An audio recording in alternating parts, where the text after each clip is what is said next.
Good afternoon and welcome to Conversations Aren't Showing Up for Kids. My name's Tim Markle. I'm the director of the Southern Regional Center for Children and Youth with Special Healthcare Needs. We cover 14 counties in southern and southwest Wisconsin, and we are based out of the Weisman Center. Now, why would that be important to note today? Because we are going to be talking to Sigan Hartley, and I will double check, make sure that I am saying her name correctly in a moment. Um, she says, good. So Sigan is, she's someone I've known for years and is a researcher, I believe researcher extraordinaire. The reason I say that is because I had the pleasure of also working with one of her students who, one of the best ways I think that you can tell good teachers and good researchers is by the quality of the students that work with them. And I've worked with a very high quality student. So a lot of respect. Sigan likes to talk about parents who have adult children with developmental disabilities, which, wow, is that ever a hot topic these days? Resiliency in marriage, mental health in adults with ASDD. We're going to learn a little bit more about how Sigan got involved in all this, what motivates her, and a little bit, well, we're also going to find out where she got that cool door thing that's on the window of her door. So we'll figure that out first. So Sigan, is it Sigan? Make sure I'm saying this right, please. Yep. Okay. Yes, you got it. You got it. I know it's it was my mother's maiden name. So I always say, feel free to ask often. It's an unusual one. So it is unusual, but I happen to live on a street where there is someone who was born in Denmark. And so I am a little used to what I would consider to be Nordic type names, like Sigan. So I was hoping that that was right. I mean, we can, if you would like to explain your genealogy, I'm sure everybody would be interested in the genealogy of Sigan. As living in a Norwegian town, I automatically go to Norway. That's good. No, I'm open to any questions as well. Absolutely. Trisha, if you have no topic is untouchable. Fantastic. So where did you get the awesome window frame for your door? Well, actually, I know it's supposed to look like stained glass, but really it is just one of these peel-ons. I think I just got it at Home Depot. And actually, I have to say this was when I was a new assistant professor and juggling a lot of these family work balances actually, and trying to find spaces that I at the point had a young child, and and I was trying to find some privacy so I could sort of pump and do my mother responsibilities at work and juggle. And so we a group of us who were all young mothers at the time had found these stained glass peel-ons. So we had, I have some of them now. I only have some of them remaining, but anyway, we had put them all over our doors as our creative solution that looked sort of professional around the work issues of having doors that were see-through. So absolutely. And now the double duty is during the time of COVID and all these meetings with Zoom is you get to have a professional yet interesting looking background. Well, I have to say the one thing I've actually appreciated is in some ways you get to be invited into people's homes and you get to see a little bit of their backgrounds or their pets or their children, which in some ways I found it actually, I've learned more about my colleagues and students I work with and research collaborators, and it is, it's a little bit of that personal touch. So I actually like it. I agree. And it's really, I found myself, it's really strange for conversations like this where, I know I really want to have families listening or families listen later. It's like, whatever. I don't blur, but then when I get into those meetings, the meetings, I blur my background and, and my voice goes down a couple octaves. And so you get the full on, hey, by the way, I'm also a parent and, my life is sometimes chaotic. So how did you get started on this journey? Everybody seems to have like this origin story about how they got involved in disabilities. Isn't it? Well, I know. And some people, I have to say, I love asking that question because some people have these these passionate, awesome stories. I feel like mine is not, I was in college and was looking for, a part-time job to help sort of support myself. and had definitely always been, leaned towards psychology, social work, knew I was very interested in connecting with people and very interested, with the ultimate goal of trying to make lives easier. I would have said was my ultimate driving goal. Like, can I just make that day-to-day life easier? But had stumbled upon a job to be, at that point, an ABA therapist, so an applied behavioral therapist with an autistic child, and kind of thought, oh, I was sort of drawn to it and said, I don't really have any background. Let's go ahead and try it. And ended up doing it for, the 4 years that I was a college student and had just grown so close to this family. But, the therapy was in the home, which is a very common model. And, and I adored working. His name was Colin, with Colin. But I think it really, like, that experience sort of tuned me into that family dynamic, because I was sort of a piece of their family, Oh, for those hours. And would definitely, had just as much interaction with Colin's older sister, would come in and out. And she was yeah. in middle school and then had entered high school during the time. And she had all her drama things. It was a small house too. And so, her mood shifted everything in that little house while we were there. And then parents and the mom had her own medical struggles during that time, where she had a stroke, and sort of seeing that unfold, and dad, and they had older siblings who sort of had moved out. But I think it would just sort of made me, like, aware that, man, like, I'm here for this, supposedly doing this therapy and this intervention, but what I'm able to accomplish and how Colin's doing and how we're able to generalize this was so much dependent on that household. And so I think that really led me to sort of wanting to understand, really sort of individuals with neurodevelopmental conditions, but understand them within that family context and say, wow, I don't think we can just intervene for that individual. We need to think about all these other people and think about the support that everyone needs to sort of thrive. And that I think, including other people. Often in autism, we think about including family as Yeah. therapists, and thinking like, oh, I could see that work, but also like, wow, these are people who have a million things in their day too. And like, like, for them to make all of this happen took a lot. And so it just sort of opened my eyes to saying, like, as researchers, we need to be more attuned to that family environment and how we can both leverage it, but also understanding that there's a lot going on, that we can't expect them to be doing 40 hours of therapy a week. And how does this Right. work? So it seems like there was a little bit of growth Yeah. between going to college and I want to help people.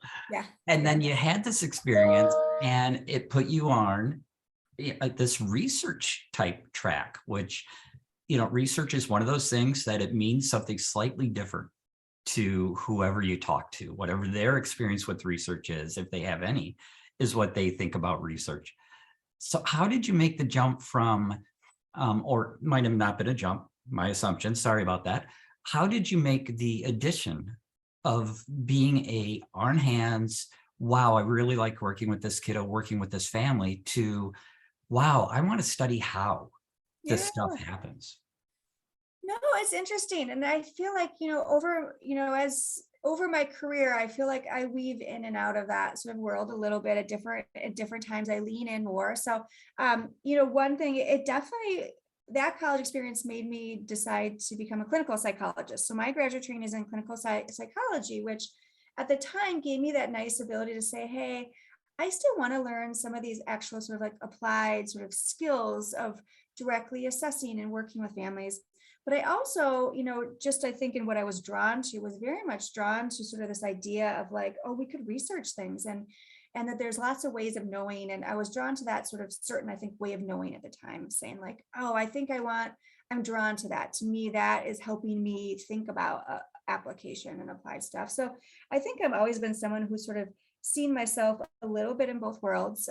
And mostly I would say in sort of that research realm now, but as I always say, I was just talking to a graduate class and saying that sometimes as researchers, you get so zoned in to saying there's one way to know the world, and that way is around quantitative data, and we need data and we need experiments, and it's, numbers and publications, and forcing yourself to take a step back and saying, well, actually the majority of the world, that may not be their primary way of knowing. It may more be around like perception. What, if I want to experience it to sort of believe it, and I want to hear stories to believe it, and there's all these different ways of knowing, and forcing yourself to think about like, how can we bridge ways of knowing? So for me, I always say, even though mostly what I do is research, I definitely always like to meet study participants to hear their stories initially coming in. And then we kind of do things that I can get some numbers that I think help me shed light on new phenomenon and things we want to know, but tying it back and really checking in back with families to say like, hey, is this relating to your experience? It may not always, but liking to sort of have that balance of back and forth. So yeah, a little bit, I think it was sort of like, my way of viewing the world was very much combined with I'm really drawn to research, but I want to make sure that this is always going to check in with families. They can have that gut level feeling that yep, this really is going to make a difference. And this really is how they're experiencing things. And this really would be something that would be feasible in a life. And I think your starting experiences is key to that. It's the fact that you started with your immersion with a family. And then that is now foundational to the way you interpret your research, the way you do your research, the way you reach out to families, the way you include families, is that it all is building on that first experience. So how long now have you been working on researching what's going on with people? Yeah, that's great. So man, I feel like you're dating me here. Yeah, I felt kind of bad asking the question, but I'm like, yeah, people kind of want to know. Kind of want to know how long you've been doing this. Yeah, I mean, so I was I did a postdoc, which is basically sort of in between training, between sort of completing my PhD and getting a job. And that was a research postdoc that I did here at the Wasteman Center with Marcia Malik and Jan. And that, I think, sort of helped me set, I think for people who are research focused, a postdoc is this wonderful time because you really get to set up your own line of research without other responsibilities that often happen if you are seeking an academic position. And it's just hard to juggle everything. So that postdoc was wonderful in getting me to sort of set up a few longstanding projects. And then I started here in 2010 and have been part of the School of Human Ecology, which I always like to say human ecology is, I think, this gem of a discipline, and that the focus of human ecology is to understand the person in context. So unlike psychology that tends to sort of just focus on that individual, or unlike sort of sociology, you can think about focusing more like community groups, we focus on like the person in the context. So we focus on how that person interacts within their family, within their community, within society, and a historical time and place. And so, and it's very much, we say it's like a hub science or interdisciplinary science. So we're really drawing in other like theories from various fields. So yeah, so about 2010, and my research changes. And that's one thing I love about it is, I always say I'll dive really deep into sort of a certain topic.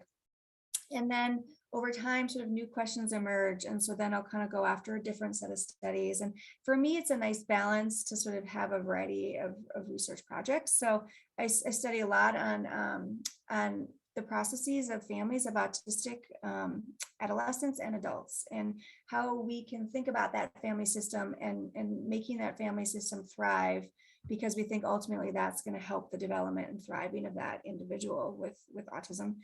And I focus now a lot on aging and Down syndrome, which is very much tied to parents and the family environment, because aging is very different in Down syndrome.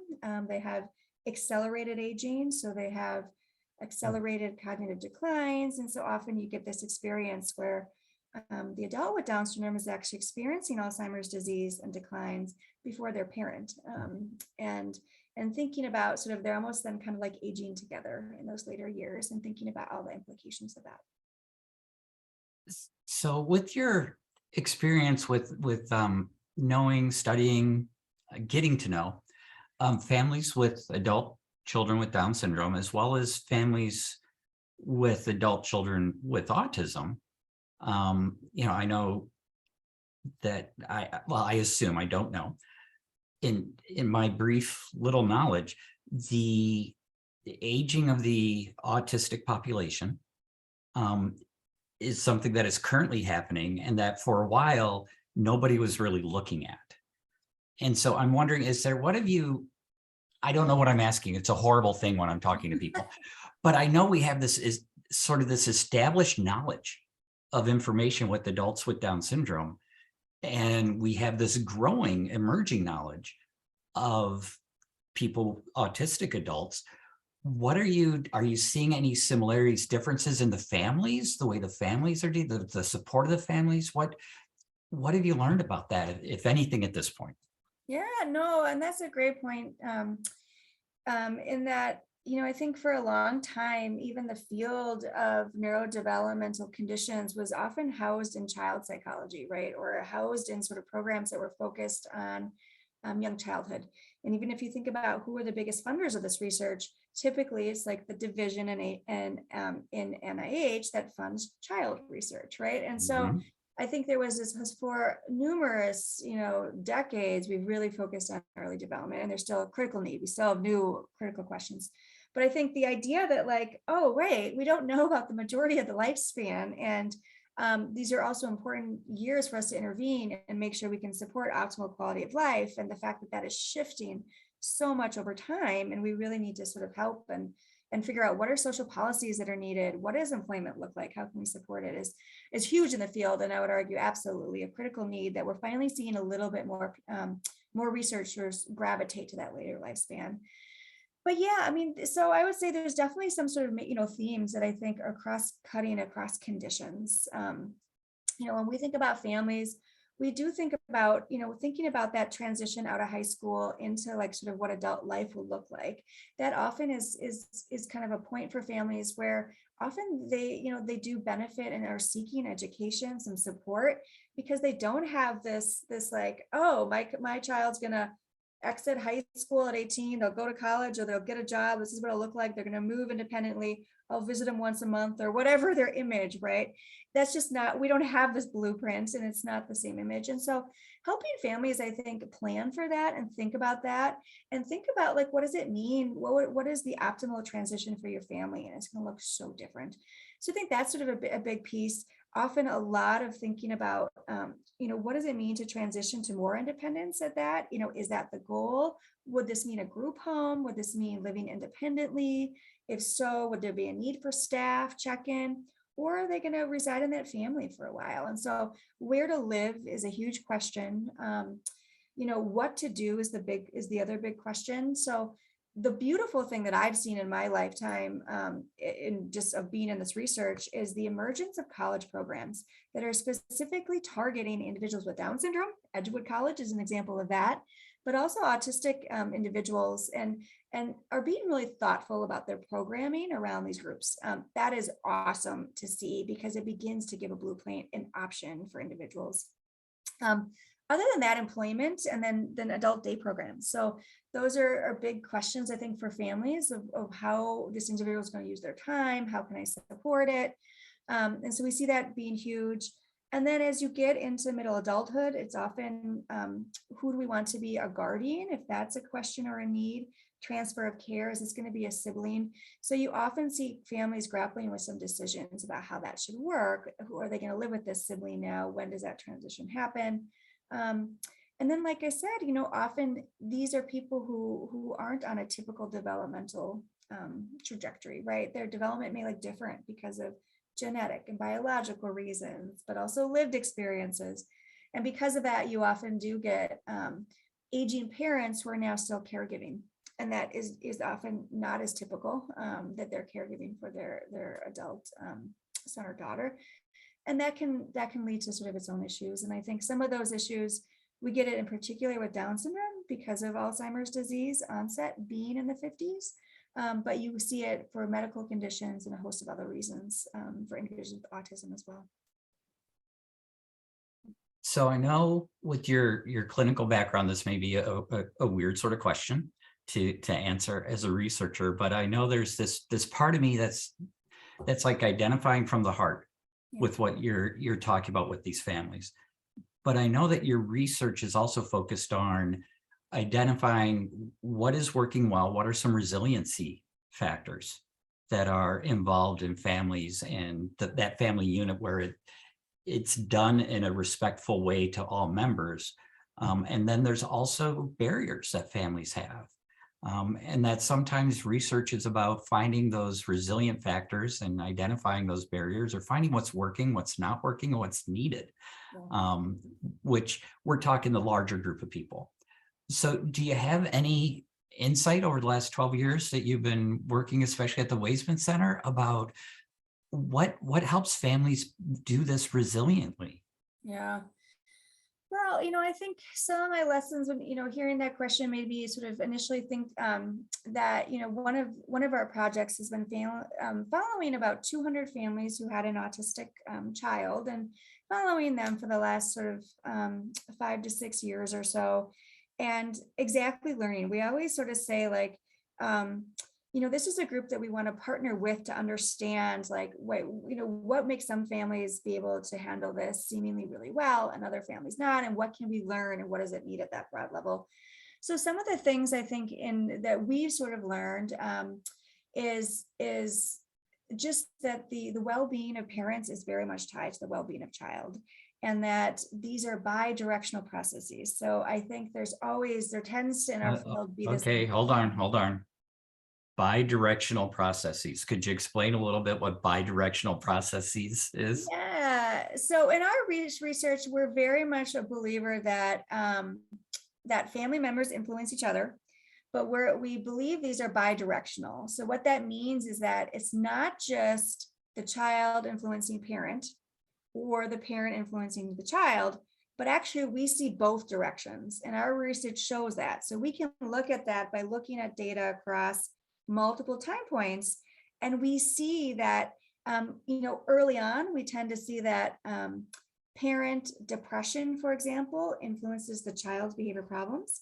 But as you get into adolescence, we actually see that it's the child's behavior problems that's more likely to predict the parent's depression at the next time point. So this idea that like there is no blame in families, it's just understanding that if we want to intervene, we need to think about multiple people in that family. And we need to understand that like, if ultimately our goal is to reduce or improve behavior issues that maybe that child's having, maybe we need to check in with parent and see how they're doing as well. Because maybe some things that are going on a parent is going to affect the parenting and affect the child. But then if that child is also sort of struggling, that adds new dynamics. It can be more challenging for the parent. And so just understanding this is a true system, and that these are sort of interaction loops that are occurring over time. And so by thinking about it in that framework, we can better understand interventions and understand who has to be part of them, and how we sort of talk about these things with families. I think that is so vital. I do some work with families around transition, and that whole the concept that it's not just the child who's turning 18 that's transitioning. Right. It's a different way, it's a different family dynamic that is coming about. And so all members need to be a part of that, and all members are looking at change. Yep. And change is hard. It is hard. It is hard. Exactly. And they each are facing their own like life transitions in different roles and different ways. And so absolutely just thinking about that broader context is so important, I think, to sort of ultimate success, is that you have to bring in these dynamics. So has there been anything that you like studied or learned that like surprised you, that you're just like, wow, that is not what I expected to find, or that just is weird? Any surprises so far? Yeah, that is a great question. Let me think about that. I think one of the lessons that, looking back, you think, oh, of course, that's so obvious. But in the moment, I think you're like, oh, I would not have known. I think one of the things just walking into this that I completely underappreciated. And I think it's sort of, probably a bias of the media, bias of a lot of things. But just thinking that the big story would be looking at how these families of autistic sons and daughters were going to vary so much from families who had children without any identified neurodevelopmental condition. And that was where the story was. We learned so much. And I think one of the things that's so striking is that there is so much more variability among families who have autistic children. And that actually what we're learning way more is focusing on just that group and understanding experiences. How do these things explain some of this variability? than ever bringing in this group who is not experiencing those issues. And I think that was just something that I was so focused almost on the wrong questions going into this that it's really changed the questions that I go after now. Cool. That fills. So now I'm like totally thinking about the families and the family groups that I know, and it's just so interesting, because yes, I can see that variability within the families who have children with autism, just like there's variability in families who have children that are neurotypical. Yeah. It's Right. It's not shocking. It's like right. you should have known, but I think you just go so like tunnel vision into your thing. And I think it's always, and part of me, it sort of made me appreciate that it somewhat is a disservice, I think, to families that, unfortunately we all focus on like things not going wrong. And then you make these broad statements and you think, well, actually there's a lot of families doing great. And a lot of families who don't have these supposed stressors and they have XYZ. And just that, of making sure as a researcher, I am doing full service by like talking about the complexity too, and not trying to overly simplify things in this way that I think, is not reflected in all the experiences of these families, and just thinking about how I can draw some big principles about ways to support families and to push the needle forward without, I think, underplaying the people who are doing really, really well. Yeah. So I know earlier you talked about how research changes to adapt to the questions that need to be asked by the people. The answer, what we're looking at changes. How have you seen, either aspirationally or what's like coming up new in the area of research? Has there been a change in the way that researchers are approaching problems with different ethnicities, with different involvement with families? What's going on there? Yeah, no, that's a great question. I mean, in a lot of ways, I think one of the exciting things that I think, again, I would say for me, I mean, I think there was emerging like, oh, talk about this being important, but really, quite honestly, in the last like 5 years, I feel like finally you see people doing this. But this idea that researchers should not just be people in universities who are researching, right? That actually we need to be partnering with the communities that we're serving. And I think this is, again, the simple thing, but a thing that was like not how science has traditionally operated. No. And so I think there's this idea that like actually on research teams, you need to have self-advocates, for example, for when we're studying issues of autism, particularly if you're studying issues of like how to move the needle on quality of life for autistic adults. Well, you better have an autistic adult who's sort of helping shape those questions, right? And designing it. And so this idea of like, oh yeah, that makes sense. We gain more insight is new to researchers, which is sort of silly when you think about it. But the good news is that, I think you began to hear these ideas, grumblings of these ideas, and then you got people on board. And now I think the really exciting thing is like places like NIH are actually funding these ideas. So it's not just like, oh, that's great, now, but go do it, figure out how. It's like, oh, I see it, right. You're going to need a whole budget to make sure that you have some of these community, whether it's full community engaged research or whether it's sort of partnering with communities at various levels, it takes money. So the idea is that, we value and we need members of the communities we want to change as part of this team to help direct things. But we need to pay them because they're just as valuable members as people who are not part of that community who maybe have the research methodology experience. And so paying them as paid members is something that we do in our Down syndrome research that's currently going on. So Danny is an adult with Down syndrome who is actually, he takes college courses at Edgewood, and he is our paid outreach person who helps us think about the research and think about disseminating the knowledge from it. So, I think the other big shift you see in research now is it's not a one-way street. We're not just asking people to be participants, but if you really truly want to do research in a well way, we need to get out in the community and provide education, things that are not, they have nothing to do with my research necessarily in terms of collecting it, but I'm out at zoo walks and buddy walks, and we're providing education, and we're giving talks, and we're doing figuring out ways to translate it. So that has been a big thing. And then I would say absolutely this idea of truly engaging with communities who have historically been left out of science is another key theme that is so refreshing to finally see money behind and action behind. Which is this idea that there's, there are historical reasons, there are societal reasons that, a lot of research has only really reflected a small segment of our communities and population. And to again, shift that requires us sort of partnering, learning from, having people on research teams who sort of look and feel and are from backgrounds that are diverse, if we want to go out and research diverse communities too, and thinking about how to do that and translating things. Not everything can just be in English, but we need Spanish versions, and that is a big push in our lab. We need to have translators, and the understanding that different communities are going to seek out research for different things, and they're going to feel comfortable in different ways. So how can we sort of be more creative at making research meaningful and feasible for a variety of people, not just a certain person within that community? So that has been very exciting. It takes time, it takes money, Yes. but it's so worthwhile. Well, it's going to possibly, and this is what we don't know because we've never done it, it might change the end result of research. We might be able to learn new things that we've never known before because we've never asked the right people the right questions.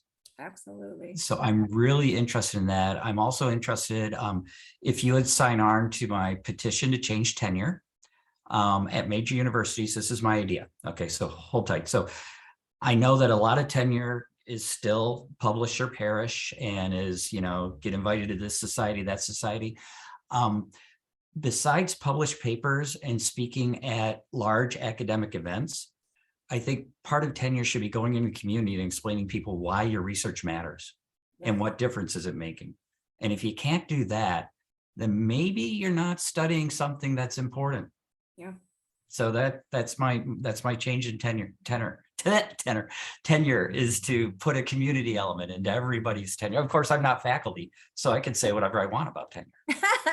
No, but I think you're so right. I mean, it's truly this Wisconsin idea, right? That the university is, we should be, as researchers, it is our responsibility to be forming partnerships and collaborations and researching things that are important to people in Wisconsin. And, and the way to do that is to be collaborating and making sure that they're help driving the questions.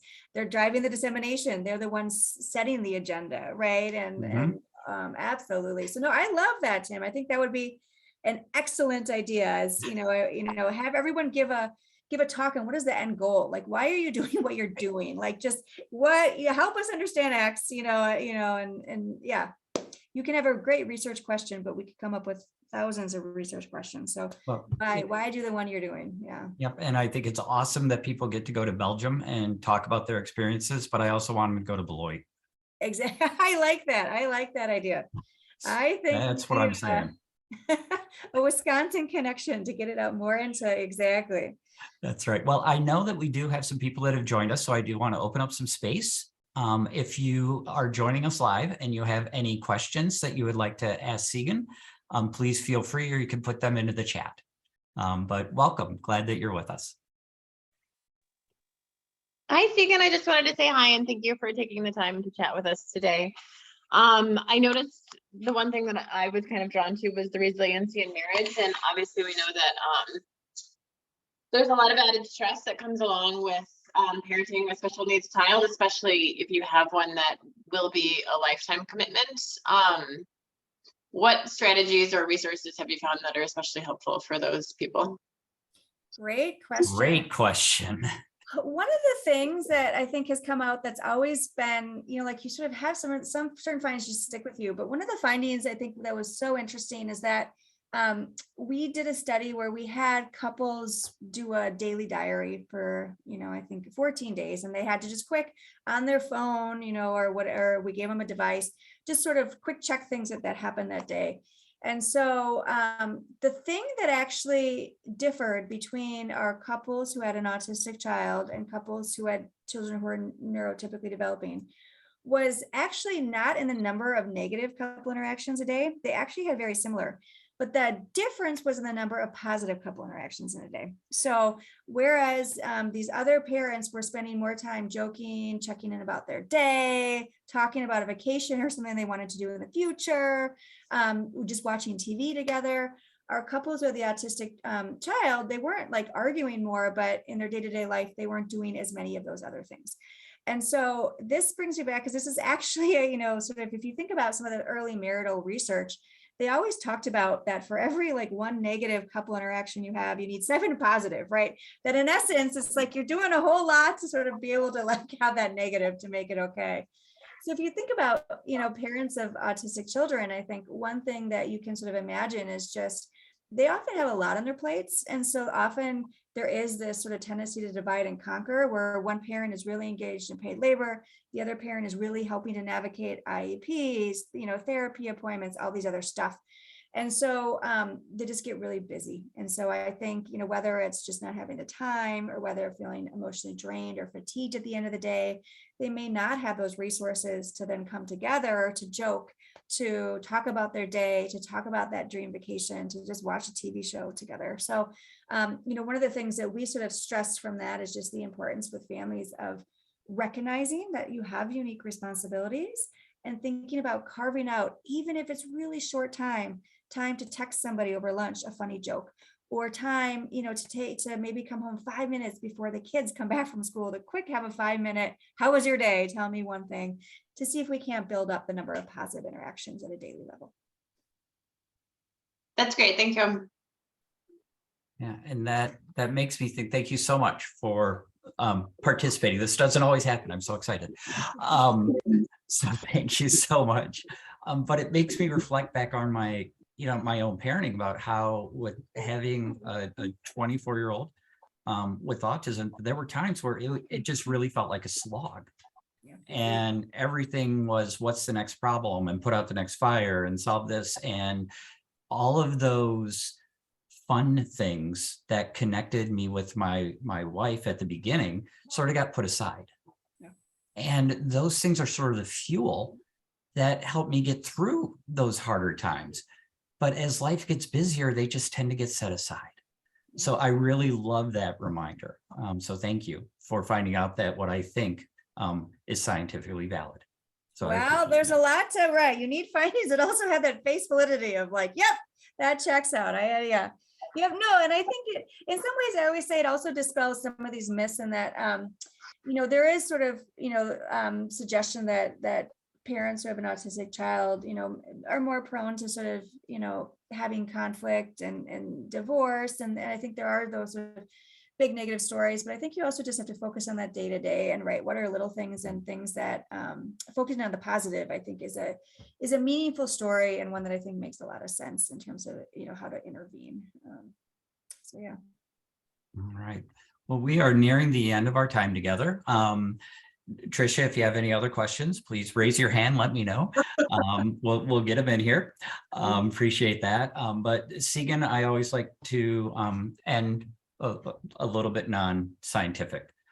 So being as how we are hitting the Christmas season, and my favorite movie is Elf. What's your favorite color? My favorite color is green. Excellent. And what do you consider to be your hometown? Madison. I am a Madison native. Wow. And what is the coolest place you have ever traveled to? Oh gosh, good question. I mean, it could be Beloit. What is the coolest place? Well, we just bought some land in Merrill, Wisconsin, and so right now that is my favorite place. So we are right on the Prairie Rock River, and so that is now my favorite place. I have family. Well, my wife has family that she shares with me up in Wausau and in Merrill, and it is gorgeous up there. Yes. So enjoy the time there, but don't leave us. I will. Well, that's all I'm saying. Well, thank you, Sigan. Thank you, Tricia. Thank you for joining us. I hope everybody enjoys the recording as well. Really appreciate the time and everything that you're doing for the families out there, Sigan. I really do appreciate it. Take care. Have a great afternoon. I'm going to pause record. If you want to just hold on, we can have an off recording chat too, if you would like. Thanks, Tricia. And thank you, Tim.